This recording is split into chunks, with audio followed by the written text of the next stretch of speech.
Thank you very much. My name is Ed Stockman. I have the honor to introduce this year's keynote speaker. Carey Gillam is an investigative journalist and former senior correspondent for Reuters International News Service. She's a veteran journalist with over 30 years of experience covering American corporations and agribusiness. In 2016, Carrie joined the team at U.S. Right to Know as their research director. U.S. Right to Know is a consumer group whose mission is pursuing truth and transparency in America's food system. And if you're not familiar with U.S. Right to Know, please Google usrighttoknow.org and get on their email list. They're an excellent organization who's working very hard in truth and transparency in our food system. And truth and transparency today is not an easy commodities to come by. There seems to be a lot of false journalism going on. Carrie is also an award-winning author. Her book, Whitewash, The Story of Weed Killer, Cancer, and the Corruption of Science. This is an excellent book. I highly recommend it. It's well-researched, which is nice to see. And also, it's beautifully written. So if you haven't read this book or didn't know about this book, please check into this as well. One thing nice about this book is you don't have to have a science background to be able to really understand it and appreciate what got written down here. The fact that Carrie is routinely trolled on social media by individuals with connections to Monsanto, many making outlandish statements about her and Right to Know, U.S. Right to Know, testifies to her effectiveness. If she wasn't being trolled, she might not be as effective. This kind of book was not one of Monsanto's favorites by any means. In fact, after her book was published, documents from Monsanto revealed an action plan that included a step-by-step strategy to destroy her reputation. As an investigative journalist, I'm happy to say that her reputation remains impeccable. There's one person that if there's one person you can trust in this kind of journalism, it's our keynote speaker, Carey Gillam. So please give a warm NOFA mass welcome to Carey Gillam.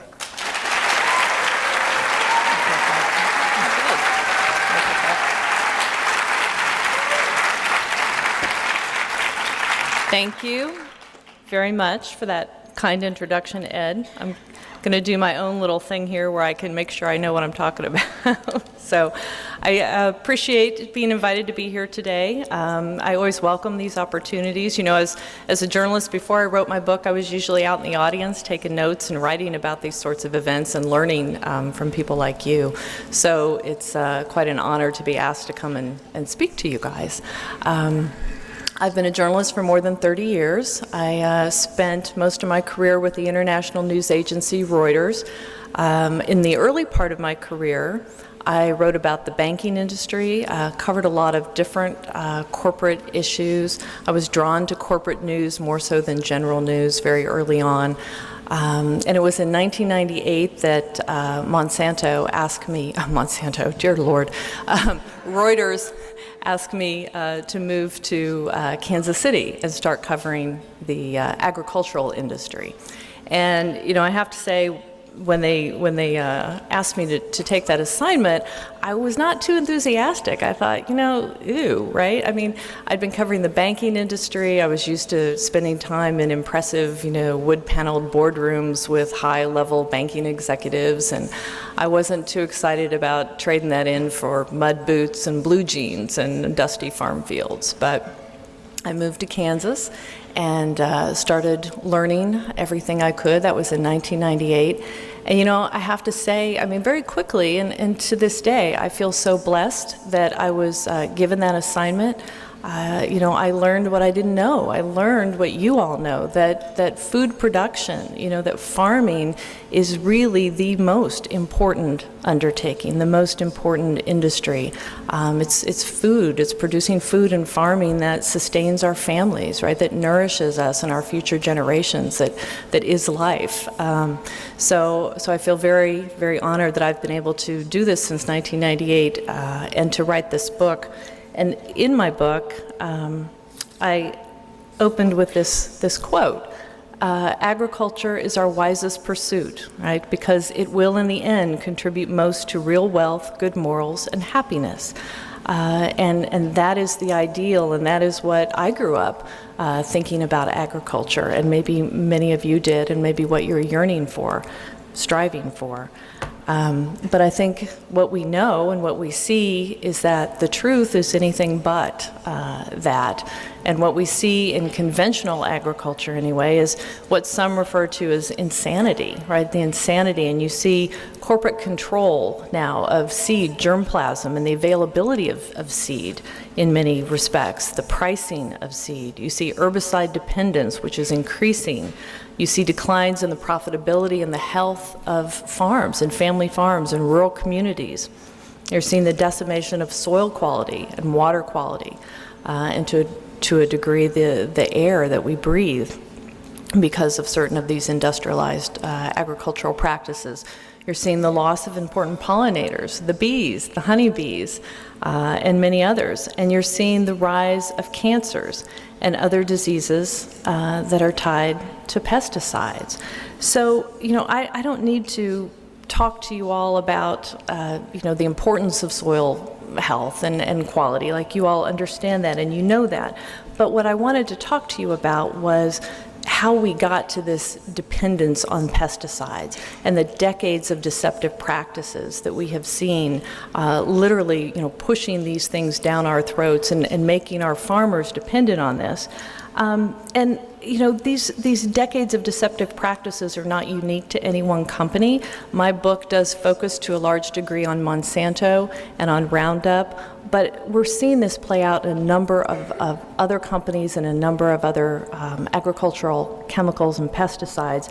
And that's because, these pesticides that these companies tell us that we need to feed the world, they're very profitable for these companies, right? Monsanto alone was making about $3 billion a year in revenues from sales of its glyphosate-based herbicides before it was bought by Bayer in 2018. The GMO seeds and traits that they were selling brought in another $10 to $12 billion a year. And of course, a lot of those seeds were designed specifically to encourage the use of glyphosate-based herbicides. So this is money. This is billions of dollars. And these companies are very profitable and they have a lot of power. And what they've been doing, and I show in my book and what I'm going to talk to you a little bit about today, what they've been doing is working to manipulate our regulators with these deceptive practices, manipulate our lawmakers, and by doing that, by manipulating what we understand as knowledge, they're able to manipulate consumer choice, right, and consumer decision-making and consumers' interest in these issues.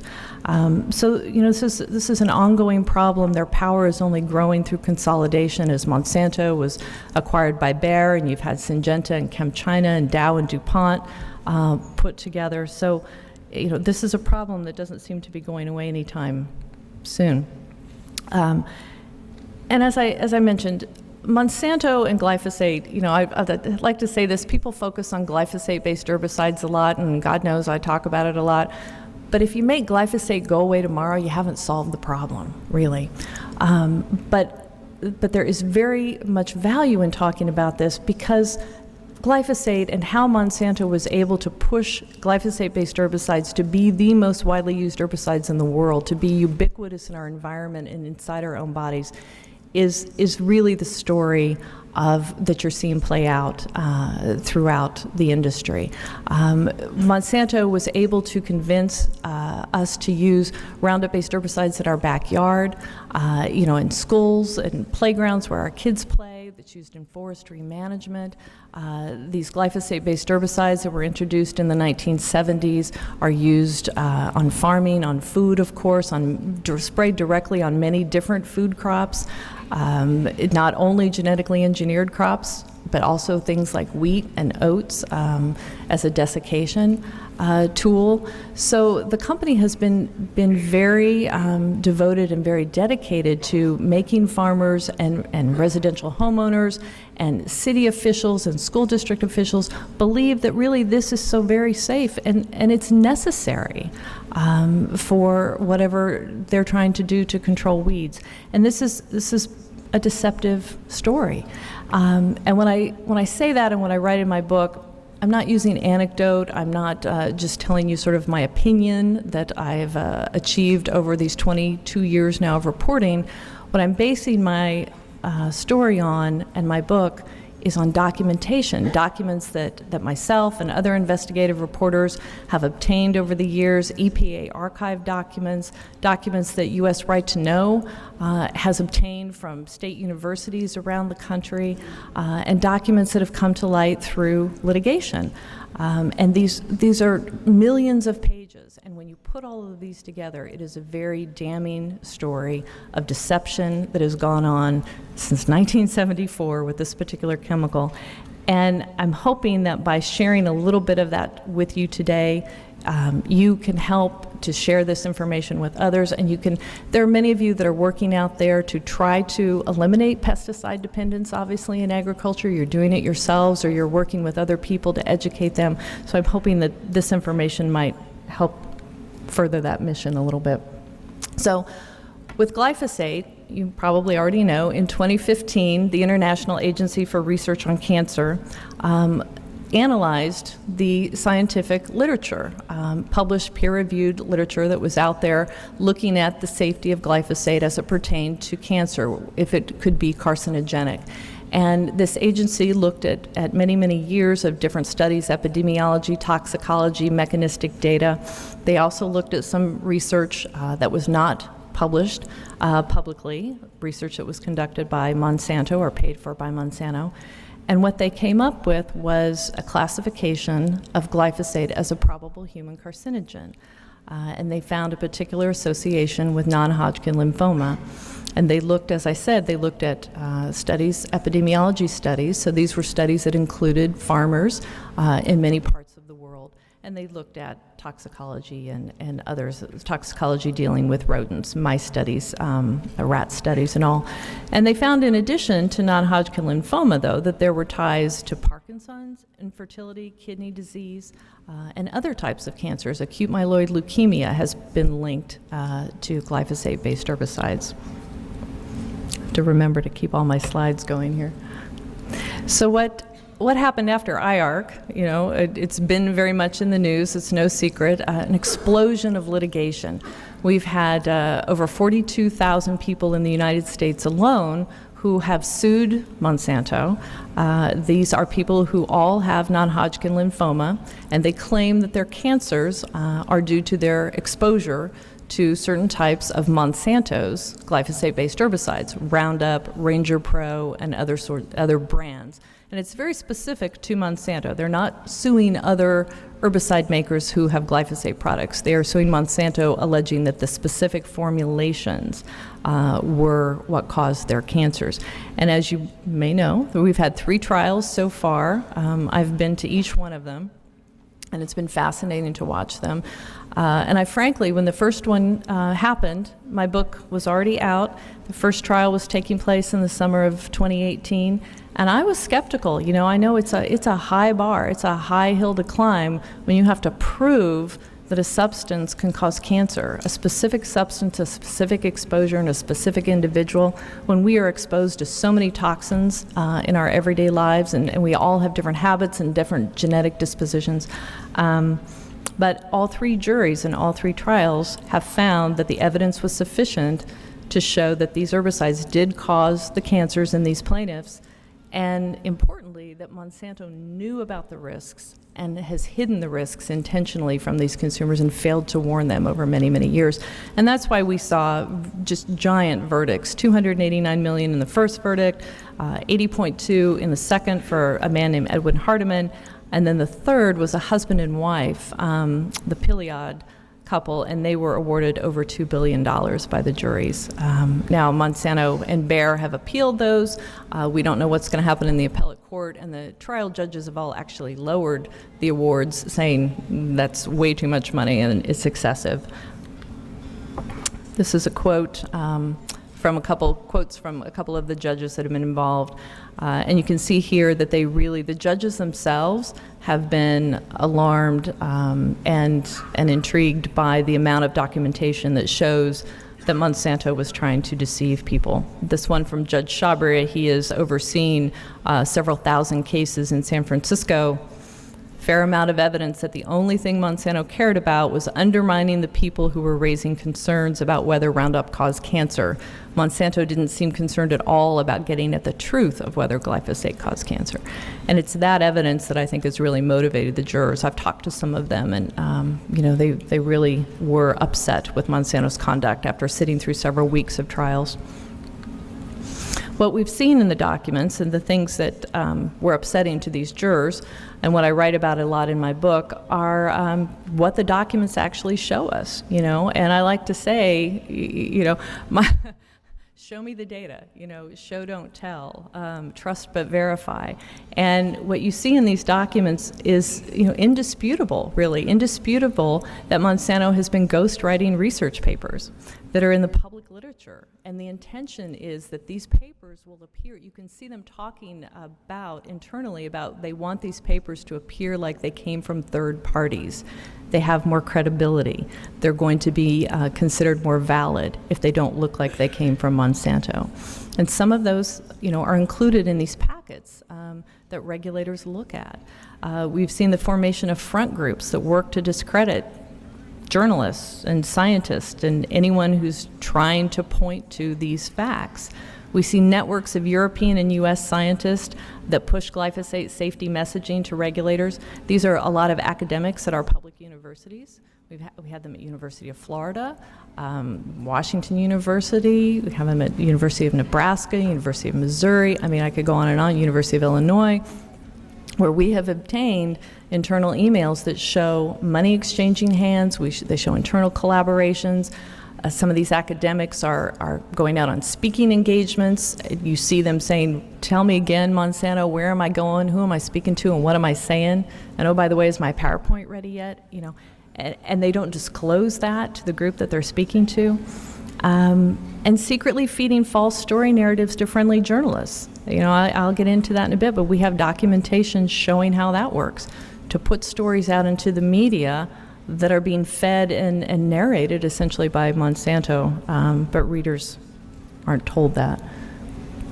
These are just a couple emails I want to show that speak to just sort of the safety messaging of glyphosate. And you see that early on, Monsanto's own scientists had some concerns, or they knew there were reasons to be concerned. What I'm hearing from you is that this continues to be the case. Glyphosate is okay, but the formulated product, thus the surfactant, does the damage.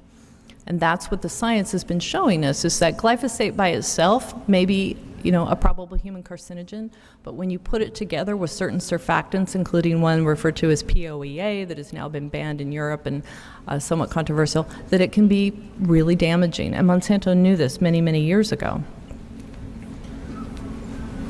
Does this work? Uh-oh. Okay. This is another one, again, from Bill Hyden's. My primary concern with glyphosate in terms of the potential for this work to blow up Roundup risk evaluations. And they were looking at dermal absorption, which sounds really boring, and that's why I don't write about it very much, but these dermal absorption studies that they were doing, and they were showing that more glyphosate, more of this chemical, was permeating the skin and getting into people's bodies and blood systems more than was allowed, and what they had been telling regulators, and they were fearful that this was going to get out and become known.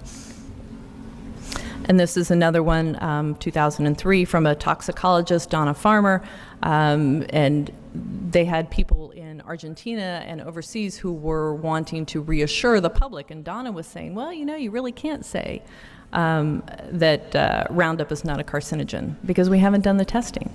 And they didn't do the testing, any long-term carcinogenicity testing on Roundup, because they were never required to by regulators, which is stunning, but it's the way our regulatory system works. And the other things we see in these emails is that even though Monsanto, after IARC, this International Agency for Research on Cancer, after they made their announcement that they consider glyphosate to be a probable human carcinogen, Monsanto went crazy. I was working at Reuters. I remember they held press conferences. The CEO came out and said, this is nuts.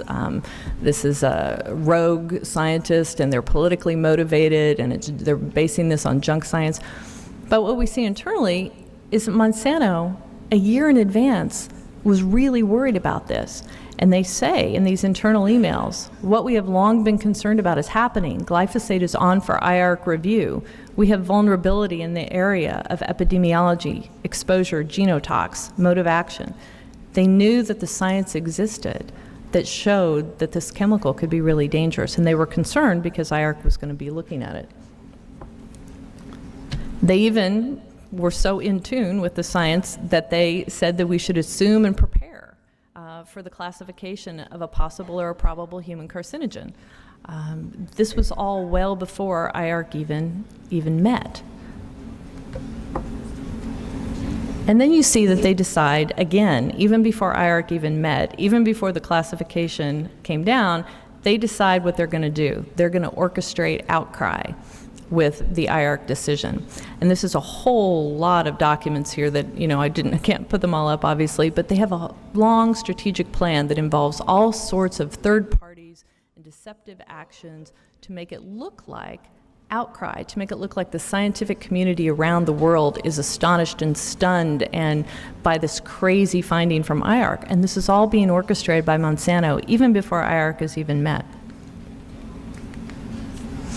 So other things, and this all plays into this, other things that we see are ghostwriting in these documents. And there's so many and so much evidence. Now, Monsanto has said in court and otherwise that, yes, they use the word ghostwriting. And yes, maybe it looks like they were ghostwriting, but they really weren't. It's just a term that they used, and it's being taken out of context, and they really would never do that. So here's a few examples.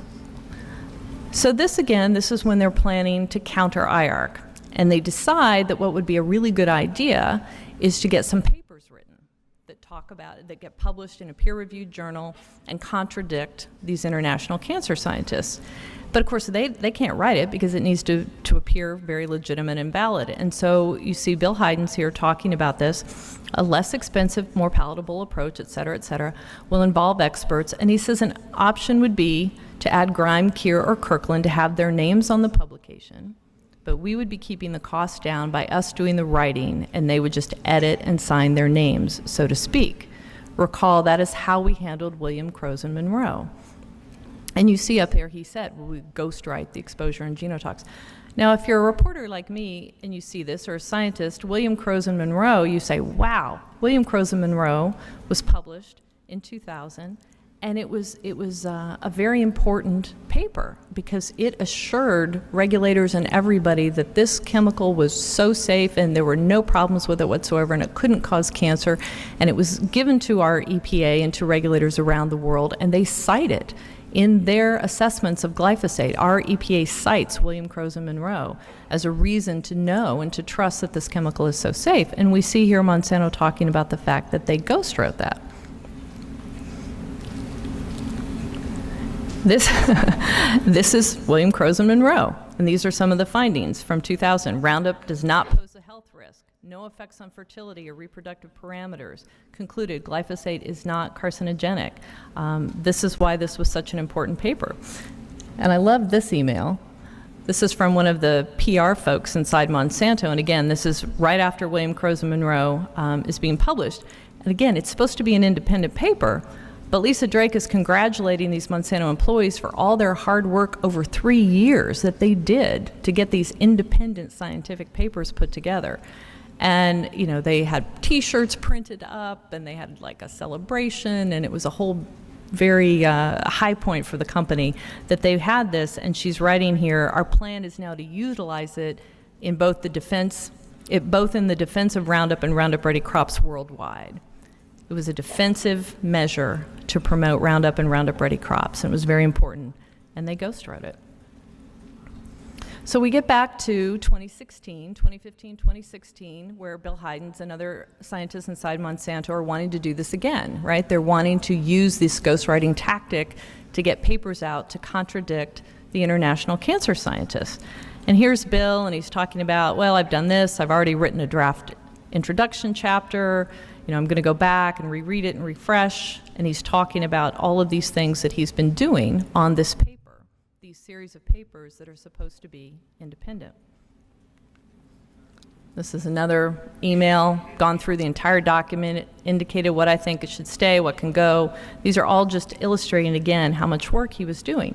But when this is actually published, peer-reviewed journal, Critical Reviews in Toxicology, you see the statement attached to it, neither any Monsanto company employees nor any attorneys reviewed any of the expert panel's manuscripts prior to submission. It was a blatant lie, complete and total lie, and this was published. These papers, the series of papers that they put out, Monsanto had them printed in hard copy and distributed, and more than 3,000 of these copies were sent all around the world to regulators and scientists and others, again, showing that the international cancer scientists were wrong and Monsanto was right, and it appeared that it was independent. The title of these papers was A Review of the Carcinogenic Potential of Glyphosate by 4 Independent Expert Panels. What we found out, I found out and others through investigative reporting and, you know, documents and things, was that they were actually paying some of these experts under the table. We knew that they had hired a consulting group, but this whole thing was a whitewash. It was a deceptive measure to try to discredit these international cancer scientists. More ghostwriting. You know, this is just another example. This is completely separate. November 2010, this was from Donna Farmer again. She's working on a paper because there were concerns about how glyphosate-based herbicides might impact reproductive issues within the population, and so she's writing a paper, helping ghostwrite a paper to dispel any concerns. And so you can see this was the draft over here on the left side, and her name is on it. When it was actually published, her name is removed, and it's looking like, again, it's a completely independent paper. This is another example. This is David Saltmaris, another scientist in Monsanto. He was, this was his annual review, actually. And he was talking about all the things he did and why he deserved a raise and a good review. And one of the things was he ghostwrote this cancer review paper.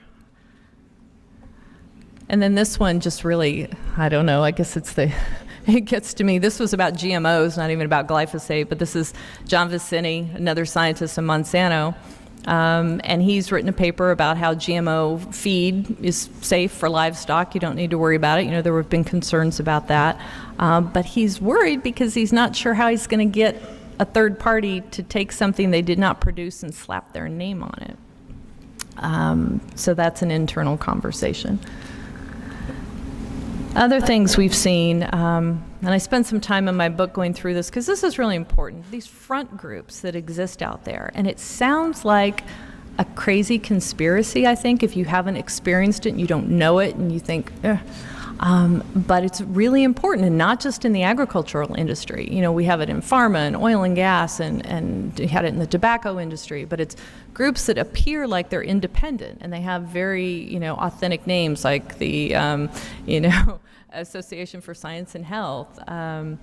These groups that you look to and you want to have good advice coming from them about science and health and public policy issues.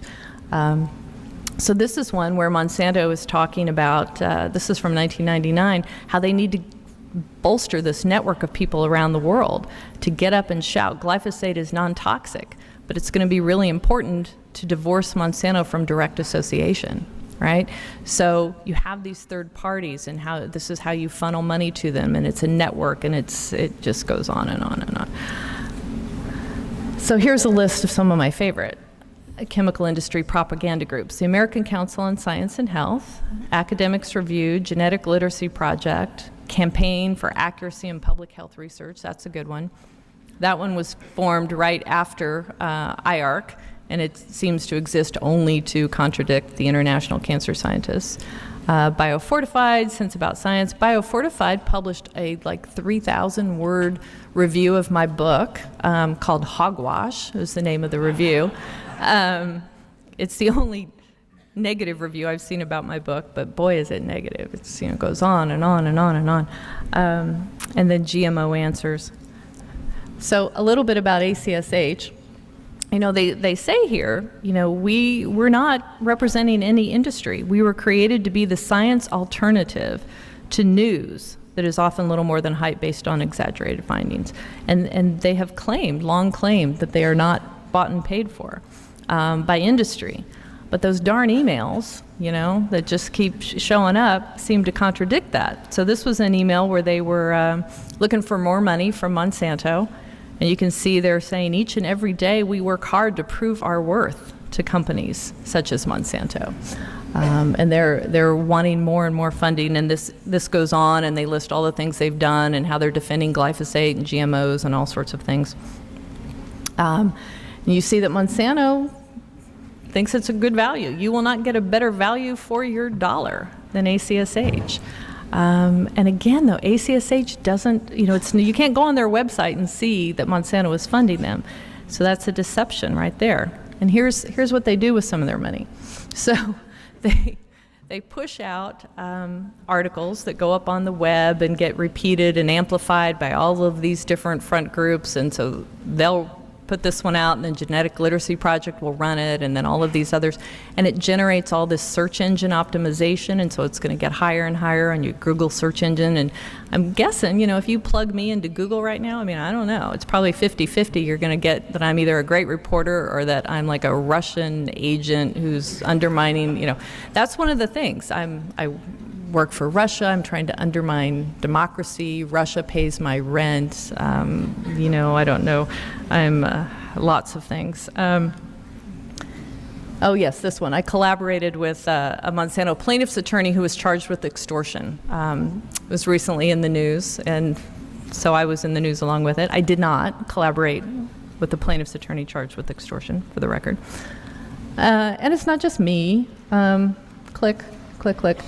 It's anybody who's really digging in or trying to write about things. Eric Lipton, Pulitzer Prize winner at the New York Times. According to these groups, he's a science birther, which is an odd phrase. Danny Hakim is lying to you. Lying. Everybody's lying to you if they tell you that glyphosate is a problem. Here's Genetic Literacy Project, the other front group, again, like all of these things that I do that are terrible. Chris Portier, he is a long-term international scientist. He was a U.S. government scientist for decades and decades. He was an advisor to the working group of the International Cancer Scientists.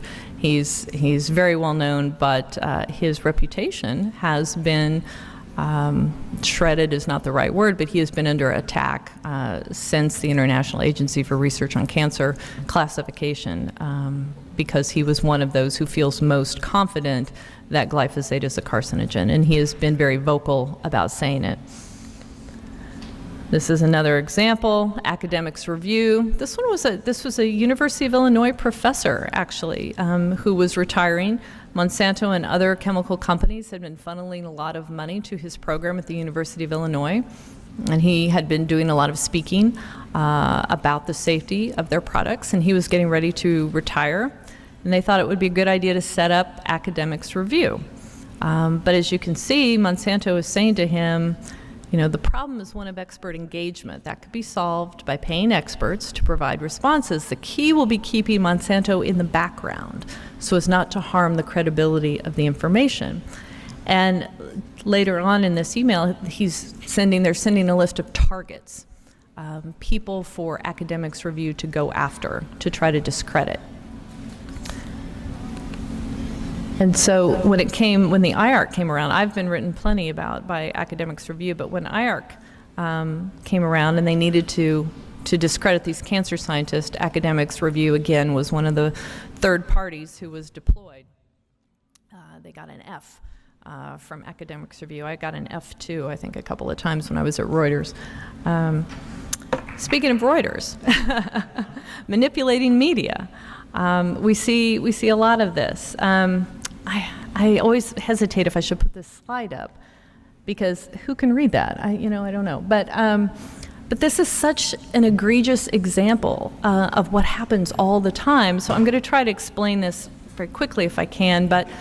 So this was happening, this was in 2017, and Monsanto was working very diligently still to discredit the International Agency for Research on Cancer and to prepare for litigation and try to get these early lawsuits dismissed if they could. So they really wanted to undermine the International Agency for Research on Cancer. So what they did was they put together, one of many things they did, was put together a packet to distribute to some reporters as sort of an off-the-record background, secret little story that they wanted to feed, and they tried to give it to Wall Street Journal and Bloomberg, and those reporters rejected it. But they did find a friendly reporter in London named Kate Kelland, who worked at Reuters. And this was 2017. I didn't work at Reuters anymore. And we know from the emails now that Monsanto fed her this story about the chairman of the working group at IARC and said that this chairman had withheld really important scientific information from the working group. And if he had not withheld it, they would have had a completely different classification. It wouldn't have been a probable human carcinogen. And it was only because he withheld this secretly. It was very nefarious. And so what you saw is Kate Kelland wrote a story about that said that. She said it was based on court documents. It wasn't based on court documents. It was based on documents that Monsanto had fed her. The documents were not filed in court, and I knew because I practically lived in the court docket. And the documents that Monsanto sent her didn't say that in the first place. So it was a completely twisted narrative. But what happened is it was amplified. The American Chemistry Council put out a press release. All of these different groups spread it and around and around and around, and it became top news. And it raced around the world. It was picked up by magazines and other news outlets and repeated without any verification or any checking. Nobody linked to the documents so that people could read for themselves what was actually true.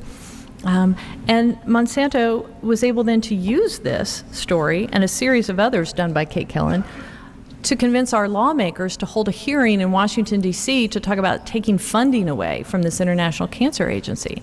Our Science, Space, and Technology Committee held hearings, and what we know from the emails, and this was written about in The Intercept, that this political assault was all scripted by Monsanto.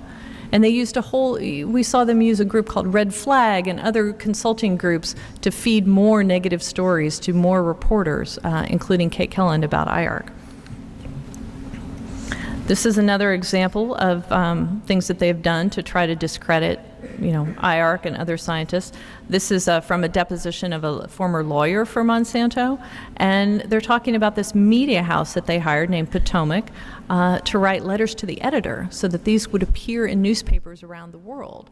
And you see these letters to the editor, and they would look like they were coming from a farmer or someone independent of industry. But in fact, they were being written by this PR house, by Potomac. And you see that they're talking there. We know these items in the media need to be from those outside the industry. This is another example. These were articles that were appearing in Forbes magazine that were written by this academic named Henry Miller. And what we found in the emails was that even though Henry Miller has very good credentials and they look like they were written by him, in many parts they were written by Monsanto scientists or PR agents. Again, just one example of many. Forbes, when it was disclosed, Forbes pulled his articles. Ed alluded to this a little bit. There are many documents that have come out in litigation that refer to Monsanto's efforts to discredit me. They had a spreadsheet put together before my book came out. They had consulting companies hired. They had a fusion center that tracked me and my work and other people. They put together a video to discredit me, and they talked about how to engineer, again, this search engine so that people could get diverted. If you were looking for me or my book, you'd get diverted to this video that was put together by Monsanto. And they really wanted to figure out how to get third parties to write negative book reviews, like hogwash. So, I'm flattered, I guess, by all of that attention. But, it's important because it's not just me, obviously. Again, I'm a little person. And if you think about the fact that they're doing all of that and they're spending all of that time on me and my book, what are they doing to all of these other people who have been trying to bring truth to light? That's why I think it's important to look at me as an example. This was a story I did for The Guardian a month or so ago, and I found this really alarming. This was a Foreign Press Association where Bayer, which is now owns Monsanto, is giving a lot of money to this press association, and in exchange is expecting to be able to get involved in how to train these journalists to cover these issues, and to be sure that the grants and awards that are going to journalists are not going to people who are going to be working in ways that are contradictory to Bayer's strategic plan. So this is frightening. Bayer is also funding the National Press Association. And it makes sense to a degree because media is suffering, newspapers are suffering, there's not a lot of money in journalism. So how do you fund associations and training and networking and things? And so these corporations are stepping in and saying, I'll help you, I'll help you out, just... But that is a risk to independent and objective media, I think, which is a whole nother day of stories we could talk about, right? And again, to make the point, it's not just glyphosate. We've seen this with chlorpyrifos, for crying out loud, the insecticide that Dow marketed for many years that you're probably all familiar with, and the dangerous science that the science that has emerged that has shown that how dangerous this can be to pregnant women, to unborn babies, and small children who get this, they don't have to be standing out in a field and be sprayed with it. We get chlorpyrifos in our diets. It's in our water, it's in our food. Our EPA a few years ago concluded that there is no safe amount of chlorpyrifos that can be allowed in our food or water. It was scheduled to be banned in 2017, but as many of you may know, we had a change in administration and hired a new president, and lo and behold, that ban went away. And atrazine, has been associated for a long time with a number of problems as well. But through heavy lobbying by the chemical industry, we see these outcomes. EPA won't approve labels that say Roundup chemical causes cancer. They won't ban chlorpyrifos. And of course, we've just seen that they're weakening, actually, the standards for atrazine, despite the links to birth defects. So, getting back to the insanity, all of this is happening because these companies are becoming more powerful, because they're perfecting their strategies and they're able to use social media and they're able to use the internet. And all of this is happening at a time when, 1 in every 2 men now is expected to get cancer in their lifetimes. 1 in every 3 women. 1 in every 2 men. Like, that to me is a crazy number. 38% of men and women in the US, 44% in Canada. I know so many people who have had cancer. I had a good friend die of cancer a couple of years ago. Other people who are battling it. And I guess that's, what just gets to me so much. You see all these ads every day on television, right? You can take a drug, you can take a pill, you can go home after your chemo treatment, you can, radiate, cut off a body part. We're living with cancer.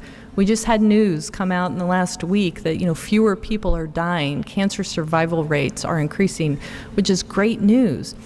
But the better news would be, let's not get cancer. Let's identify these environmental toxins and contaminants that we can control, that we know are tied to cancers and reproductive problems and neurological developmental problems in our children. Let's identify that and let's move to protect ourselves from that. But for some reason, that's a really highly controversial thing to say. But the data, doesn't lie. Cancer rates in our young children are increasing worldwide. Our American Academy of Pediatrics has been calling for years for greater protections from toxic exposures. We have studies coming out. This is from Harvard. We have studies coming out showing that, again, you don't have to be standing in the field. You're eating food. You're eating food with pesticide residues on it, and it can have damaging effects. They're finding lower probabilities of pregnancies and live births. And, this research into dietary exposure of pesticides is all fairly new, fairly evolving. And our government keeps telling us, don't worry about it. Don't worry about 20 different kinds of, insecticides, fungicides, and herbicides in your bowl of strawberries that you feed your kids every day. It's fine. But there are a number of people who don't think it's fine. The United Nations is one such group. You have experts at the United Nations who are have been calling for a global treaty to regulate and phase out the use of these dangerous pesticides. And they're saying, industry tells us we need to feed the world, we need these pesticides, and the United Nations is saying no, it's not true. And if you don't care about public health, what about the environment, right? You've seen this news, I'm sure. More than 40% of insect species are declining, a third are endangered. We had the great song about the bees. This is real, this is happening. Pesticide use, this pervasive pesticide use in our environment is accelerating these issues. Our birds are vanishing. Silent Spring, Rachel Carson, she warned us all those years ago in her book and her work and her writings that this was what we would see with the indiscriminate use of pesticides. And it's coming true. It's here. And I write about all of that in my book. And I joke about it, I guess, but it's definitely not a feel-good story. No one yet has read my book and said, I love your book. It makes me so happy that I read your book. People say, oh my gosh, I couldn't get through it all because, I had to keep putting it down because I'm so angry, I'm so mad, I'm never going to eat food again. It just, all of these things. But I do think that it's important because it does pull a lot of puzzle pieces together.